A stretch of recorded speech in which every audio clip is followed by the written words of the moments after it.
It was a particularly busy afternoon at Miami International Airport, where passengers hurried across the polished floors, the symphony of announcements echoed through the terminal, and boarding calls created a constant buzz of activity.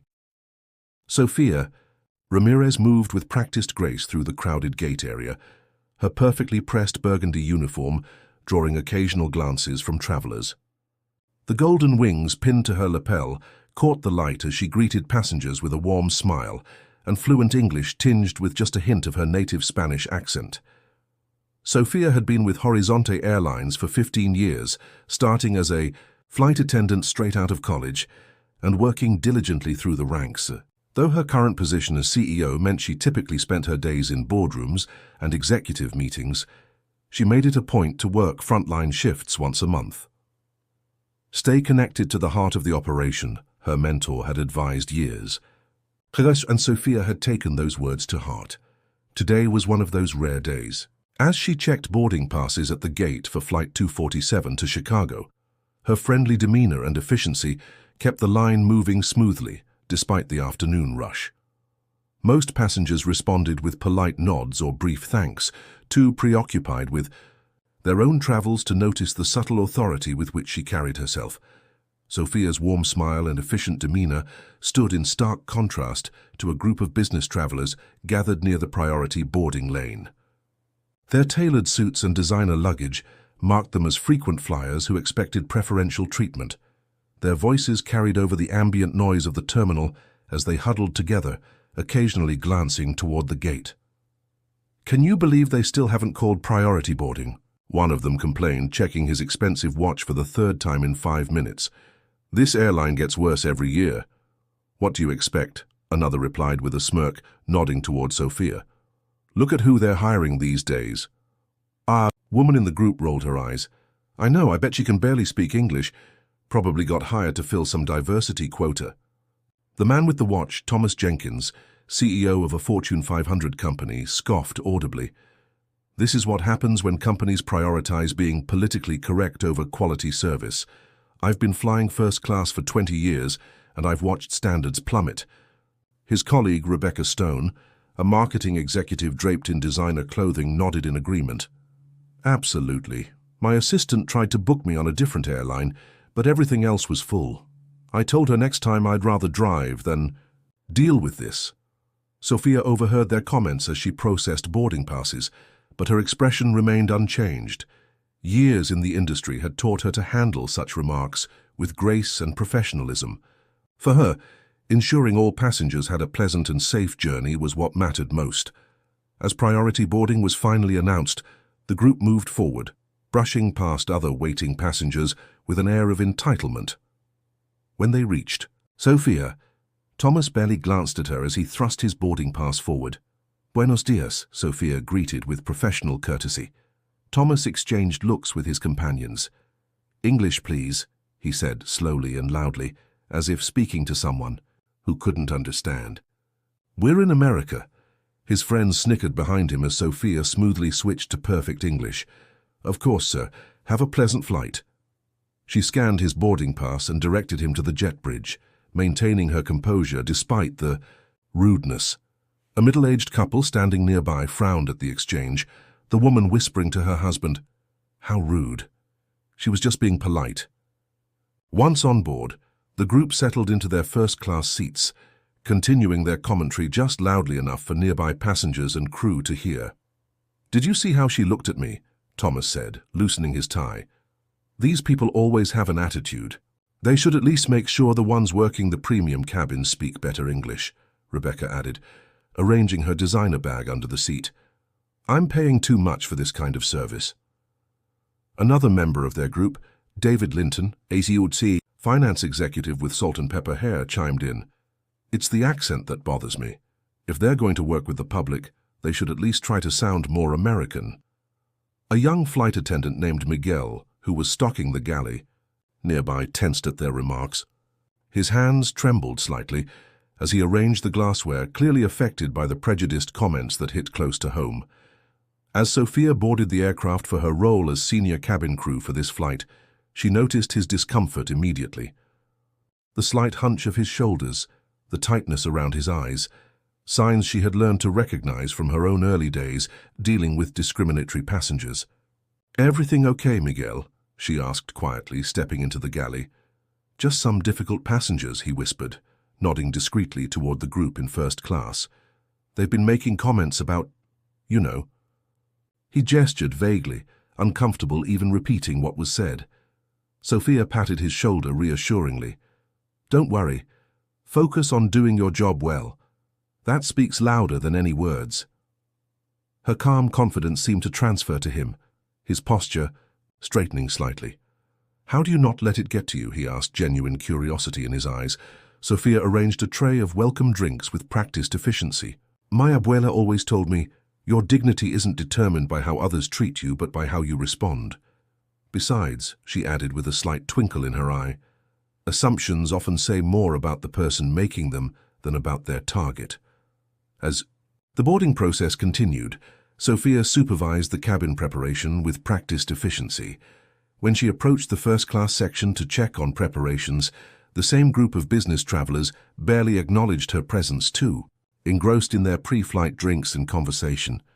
"I swear the quality of staff has gone downhill," Thomas remarked, as Sophia checked the overhead compartments nearby. "The CEO of this airline should spend less time on those diversity campaigns they're always advertising and more time on proper training." Rebecca nodded emphatically. "Exactly. I read their last shareholder report, all about inclusion and community outreach, barely a word about improving service standards." David swirled his bourbon thoughtfully.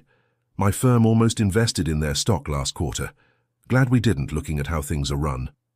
The fourth member of their group, Melissa Chang, a pharmaceutical executive who had been quietly listening, glanced at Sophia with a slight frown.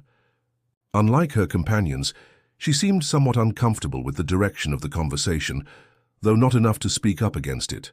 Sophia bit back a smile as she moved on to the next section. If only they knew. The flight took off smoothly, and the cabin settled into the rhythms of cruising altitude. Sophia worked alongside her crew, demonstrating the exemplary service that had been a hallmark of her career. She personally delivered meals to the first-class cabin, where the group of business travelers continued their subtle barbs. "At least the food looks better than the service," Rebecca commented, as Sophia placed her meal tray in front of her. "Could I have some more wine?" Thomas asked, not bothering to look up or say thank you when Sophia poured it for him. David waved his hand dismissively when Sophia asked if everything was to his satisfaction. "It's fine. Just tell the kitchen that next time. They might want to consider authentic American options rather than trying to be so international." Only Melissa offered a quiet thank you when served, though she quickly looked away when her companions glanced at her. The young flight attendant Miguel, who was assisting in first class, looked increasingly uncomfortable with each exchange. His jaw tightened, and Sophia could see him struggling to maintain his professional demeanor. When they returned to the galley, he turned to Sophia with admiration in his eyes. "How do you stay so calm?" he asked. "I want to say something every time they make those comments." Sophia arranged a fresh round of drinks on her tray. "The moment you allow someone else's ignorance to affect your professionalism is the moment they win," she explained. "Besides," she added with a wink, "sometimes life has a way of teaching its own lessons." Another flight attendant, Gabriella, who had been with the airline for 20 years, overheard and nodded knowingly. "Sophia has always been this way, even as a rookie. That's why she rose through the ranks so quickly." Miguel's eyes widened with curiosity. "You've known each other that long," Gabriella smiled.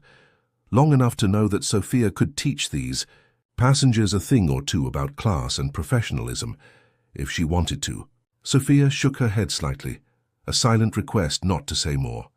"Every passenger deserves our best service, regardless of how they behave," she reminded them. "That's what makes Horizonte different." Throughout the first hour of the flight, the E pattern continued.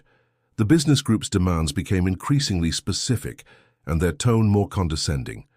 Thomas complained that his seat wasn't adjusting properly, though nothing seemed wrong when Sophia checked it. Rebecca sent back her drink twice, claiming it wasn't mixed correctly. David made a point of speaking very slowly to Miguel when ordering, as if the young man couldn't understand English, despite his perfect responses. Other passengers in first class began to notice the behavior. exchanging uncomfortable glances as the group's comments grew louder and more pointed. An elderly gentleman seated across the aisle frowned disapprovingly when Thomas loudly proclaimed that standards had fallen since they started letting just anyone work these routes. Sophia moved through the cabin with unwavering grace, her service impeccable despite the challenging passengers. She knew from experience that responding to rudeness with excellence was often the most powerful statement one could make. The flight progressed without incident until they were about halfway to Chicago. Sophia was checking on passengers in the economy section when a commotion erupted in first class. Miguel rushed to find her, his face pale with concern. "Sophia, there's an emergency in first class. One of the passengers is having what looks like an allergic reaction." Sophia immediately followed him to the front of the aircraft, where they found Melissa, the quieter member of the rude group, gasping for breath, her face flushed and beginning to swell. Her companions stood around her in panic, calling for help. "She just ate the chocolate dessert," Rebecca explained frantically, her earlier arrogance replaced by genuine fear. "She's allergic to nuts, but she asked the kitchen staff about it before we boarded." Thomas was pacing in the small space, running, his hands through his hair in distress. "Do something," he demanded, his voice cracking. "She can't breathe." David stood frozen, his face ashen as he watched Melissa struggle for air. Sophia acted instantly, her training kicking in. "Miguel, get the emergency medical kit, and make an announcement asking if there's a doctor on board." Sophia knelt beside Melissa, whose lips were beginning to turn blue. "Ma'am, I need you to try to stay calm," she said firmly but gently. "We're going to help you." Melissa's breathing was becoming more labored, and fear filled her eyes as she clutched at her throat. "Ma'am, do you have an EpiPen with you?" Sophia asked calmly. Melissa shook her head, panic evident in her expression. Thomas turned on Sophia with fury. "Do something. Don't just stand there asking questions. This is your airline's fault." Sophia remained focused on the passenger in distress, ignoring the accusation. "I need everyone to step back and give her space," she instructed firmly. "Sir, please sit down. Your friend needs calm around her right now." Surprisingly, Thomas complied, sinking into his seat with a shocked expression. When Miguel returned with the medical kit, Sophia quickly located the emergency epinephrine injector. She had undergone advanced first aid training years ago and kept her certifications current, believing that a leader should be prepared for any situation. "I'm going to help you now," she told the frightened woman, her voice steady and reassuring. "This is epinephrine, and it will help counteract the allergic reaction. I'm trained to administer it." With precise movements, Sophia administered the injection, then monitored Melissa closely while instructing Miguel to prepare oxygen. The entire first-class cabin had gone silent, all passengers watching the emergency unfold. Even the economy section had quieted as word spread about the medical situation. Sophia checked Melissa's pulse, her fingers gentle but sure against the woman's wrist. "You're doing great," she encouraged. "Try to take slow breaths if you can." Within minutes, the medication began to take effect, and Melissa's breathing eased slightly. The blue tinge to her lips receded, though her face remained swollen. A doctor who had been seated in business class joined them and checked the passenger's vital signs. "Blood pressure is stabilizing," she confirmed. "You did exactly the right thing," she told Sophia. "Your quick action probably saved her life." Melissa's companions stood by, their earlier arrogance replaced by visible shock and relief. Thomas ran his hands through his hair, visibly shaken. Rebecca dabbed at tears that had formed in her eyes, while David stood silently, looking both grateful and ashamed. "Thank you," Thomas said to Sophia, his tone dramatically different from earlier. "I don't know what we would have done if—" Sophia nodded professionally. "We'll need to divert to the nearest airport to get her proper medical attention. I'll speak with the captain immediately." As Sophia went to the cockpit to arrange the emergency landing, the group of business travelers huddled around their friend, their earlier superiority completely dissolved by the crisis. Other passengers who had witnessed the incident murmured among themselves, many casting admiring glances toward Sophia as she efficiently coordinated the emergency procedures. The captain's voice came over the intercom, announcing their diversion to St. Louis, where emergency medical personnel would be waiting. He reassured passengers that this was a precautionary measure and that they would continue to Chicago once the medical situation was resolved. Throughout the descent, Sophia continued to monitor Melissa, whose condition had stabilized, but still required hospital treatment. The doctor remained with them, occasionally checking vital signs and nodding approvingly at Sophia's care. "I'm so sorry," Melissa whispered, grasping Sophia's hand weakly. "The dessert. The flight kitchen said it was nut-free." Sophia's brow furrowed. "There must have been a miscommunication or cross-contamination. I'll personally investigate what happened once we land." Thomas, who overheard, looked up sharply. "You'll investigate personally? Aren't you just going to file a report or something?" Sophia met his gaze steadily. "This is a serious matter, sir. When a passenger's safety is compromised, it deserves immediate attention at the highest level." Something in her tone made Thomas study her more carefully, but before he could respond, the aircraft began its final approach to St. Louis. The plane touched down smoothly, and paramedics boarded promptly to take over Melissa's care. As they prepared to transfer her to the ambulance, Rebecca approached Sophia. "We owe you an apology," she said, her voice subdued. "Not just for this, but for how we've behaved. You handled everything so professionally." Sophia accepted the apology with a gracious nod. "My focus is always on passenger safety and comfort, regardless of circumstances." "You're clearly more than just a flight attendant," Rebecca continued, studying Sophia with new respect. "Your training, the way you took control, are you some kind of supervisor?" The other passengers had disembarked to stretch their legs during the unplanned stop, leaving just the flight crew and the business group in the cabin. Sophia considered the question for a moment, then decided that perhaps this was the perfect teaching moment. "Actually," she said calmly, removing her flight attendant wings pin and reaching into her pocket for her corporate ID, "I'm Sofia Ramirez, CEO of Horizonte Airlines." Part 3. The silence that followed was profound.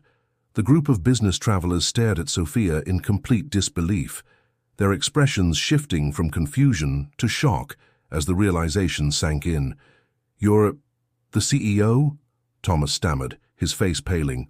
"But you were serving drinks and—" "I work as cabin crew once a month," Sophia explained, her tone matter-of-fact rather than accusatory. "It helps me stay connected to our passengers and understand the challenges our team faces firsthand." She replaced her corporate ID with her flight attendant pin. "Every role in this airline is essential to our success." Rebecca's mouth opened and closed several times before she found her voice. We had no idea. The things we said—" Her voice trailed off, unable to complete the sentence. David stood slightly behind them, his gaze fixed on the floor.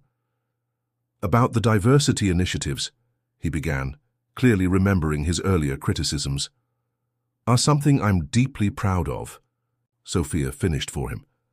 "They've brought exceptional talent to our airline and created opportunities for people who might otherwise be overlooked because of prejudices about their accents or backgrounds." Thomas ran a hand over his face, looking genuinely mortified. "Ms. Ramirez, I don't know what to say except that I'm deeply ashamed of how we acted. You saved our colleague despite how rudely we treated you." Sophia's expression softened slightly. "It's not about who I am," she said quietly. "It's about recognizing that every person deserves respect, regardless of their position or background. If I had been just a flight attendant, as you put it, would my actions today have been any less worthy of gratitude?" The question hung in the air, uncomfortable but necessary. An announcement over the terminal speakers informed them that there would be a 2-hour ground stop in St. Louis before they could continue to Chicago. The delay would allow for refueling and for updates on Melissa's condition. "Your friend will receive the best care possible," Sophia assured them, switching seamlessly back to her professional demeanor. "I've already contacted our customer relations team to ensure all her medical expenses are covered and will conduct a full investigation into the food labeling issue." As the business travelers processed their embarrassment, Sophia excused herself to check on the rest of the passengers who were now waiting in the terminal. Miguel followed her, his expression a mix of awe and amusement. That was incredible, he whispered once they were out of earshot. Their faces when you showed them your ID. Sophia shook her head, though a small smile played at her lips. It wasn't about embarrassing them, Miguel. It was about changing perspective. Still, he insisted, it must have felt good after how they treated you. Treated us. Sophia's expression grew thoughtful. The best feeling isn't proving someone wrong. It's knowing you stayed true to your values regardless of how you were treated. She glanced back toward the aircraft. Now, let's make sure our passengers are comfortable during this delay. In the terminal, Sophia arranged for complimentary refreshments for all passengers affected by the delay. She personally spoke with each group, apologizing for the inconvenience while explaining the necessity of the medical diversion. Her genuine concern and efficiency impressed everyone, though none knew her true position. Except the business group who watched her from a distance, their earlier arrogance completely dissolved. When it was time to reboard, Thomas approached Sophia as she stood near the gate. "Ms. Ramirez, could I have a word?" Sophia nodded, stepping slightly aside with him. "I've been thinking about what you said," he began, his usual confidence noticeably diminished. "About respect not being dependent on position or title." He paused, clearly struggling to articulate his thoughts. "I've spent my career climbing to the top, and somewhere along the way, I started to believe that entitled me to more respect, more deference." Sophia listened attentively, allowing him the space to continue. "Seeing you today, a CEO serving drinks and then saving Melissa without hesitation, it's forced me to reconsider some things." He extended his hand. "I want to apologize sincerely, not just for how we treated you, but for how we treated your entire staff." Sophia shook his hand firmly. "Apology accepted, Mr. Jenkins, though I think Miguel and the rest of the crew would appreciate hearing that directly from you as well." Thomas nodded, looking somewhat chastened. "Of course, and there's something else." He reached into his jacket and pulled out a business card. "My company has a foundation that supports educational initiatives. I'd like to discuss a potential partnership with Horizonte's scholarship program for Latino students in aviation. If you're interested, that is." Sophia accepted the card with a surprised but pleased expression. "I'd be very interested. Education changed my life. It's what made my journey from flight attendant to CEO possible." The remaining time in St. Louis passed quickly. Word arrived that Melissa was stable and responding well to treatment, though she would need to remain in the hospital overnight for observation. The rest of her group would continue to Chicago and make arrangements to return for her. When the passengers reboarded, a noticeable change had occurred. The formerly rude business travelers now thanked each crew member they encountered, making a point to learn and use their names. Thomas had a brief but apparently sincere conversation with Miguel, after which the young flight attendant returned to the galley looking both surprised and pleased. Rebecca approached Gabriela, the senior flight attendant, with questions about her career with the airline and seemed genuinely interested in her answers. David made a point of thanking the captain and first officer for their skilled handling of the unexpected diversion. As the flight resumed, Sophia worked alongside her. Team as before, her demeanor unchanged, but word had spread among the passengers about what had happened and who she really was. Many watched her with newfound respect, some even approaching to compliment her leadership and humility. One older gentleman who had observed the earlier rudeness of the business group shook her hand warmly. 40 years in business, and I've never seen leadership demonstrated quite like this," he told her. "Your parents must be very proud." Sophia smiled, genuinely touched. "They taught me that how you treat people matters more than any title or position. I try to honor that every day." In the galley, Miguel shook his head in amazement. "You knew all along how they were treating us, what they were saying, and still you saved her life without hesitation." Sophia arranged a tray of beverages. "That's exactly what you would have done too, Miguel. That's what makes a true professional. But they should know better now," he insisted. "They should know who you really are." Sophia smiled. "They know what matters, that every person on this aircraft deserves dignity and respect. The title is secondary." As they prepared for landing in Chicago, Thomas asked to speak privately with Sophia once more. "I called my office from St. Louis," he explained. We've already set up a $100,000 donation to Horizonte's scholarship fund. It's just the beginning if you're willing to work with us." Sophia raised her eyebrows, genuinely surprised by the gesture. "That's incredibly generous, Mr. Jenkins." He shook his head. "It's the least we can do, and please call me Thomas." He hesitated before adding, "I also made some calls about Melissa. The hospital says she's doing well thanks to your quick action. The doctor told us that even a few minutes delay could have been—" He trailed off, unable to finish the thought. Sophia nodded, understanding. "I'm just glad she's recovering." "You know," Thomas said thoughtfully, "I've spent years talking about excellence and leadership in my company, but today I saw what it actually looks like in practice." He glanced around the cabin.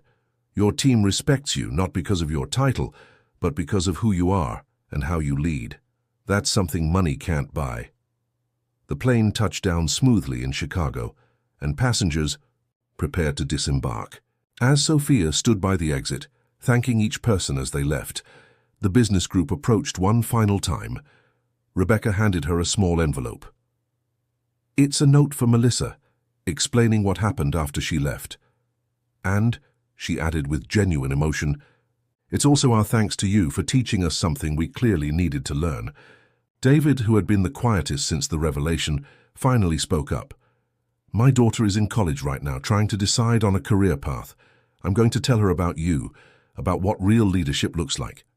Thank you for that gift." After the last passenger had disembarked, Sophia gathered her crew for a debriefing. They stared at her with new eyes, many having just discovered her true identity. "Why didn't you tell them who you were right from the start?" a young flight attendant asked. "You could have shut down their rude comments immediately." Sophia smiled. "Sometimes the most powerful message isn't the one you say with words, but the one you demonstrate through actions." Today they learned that respect isn't about titles or positions, it's about how we treat each other as human beings. As she walked through the terminal later, headed for her next flight back to headquarters, Sophia reflected on the day's events. Her phone buzzed with a notification. Thomas Jenkins had already made good on his promise, with a substantial donation to Horizonte's scholarship fund for aspiring Latino pilots and flight attendants. Sophia's mission had never been about recognition or power, but about creating an airline where everyone, employees and passengers alike, was treated with dignity. Today had been challenging, but seeing the transformation in those passengers reminded her why she continued to put on the flight attendant uniform despite her executive position. A text message from Miguel appeared on her screen. "Thank you for today's lesson, CEO or not.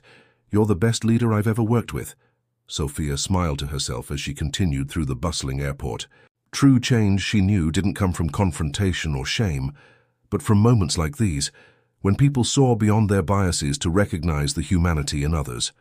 In the distance, another flight was boarding, another opportunity to connect, to serve, and perhaps to transform hearts and minds along the way.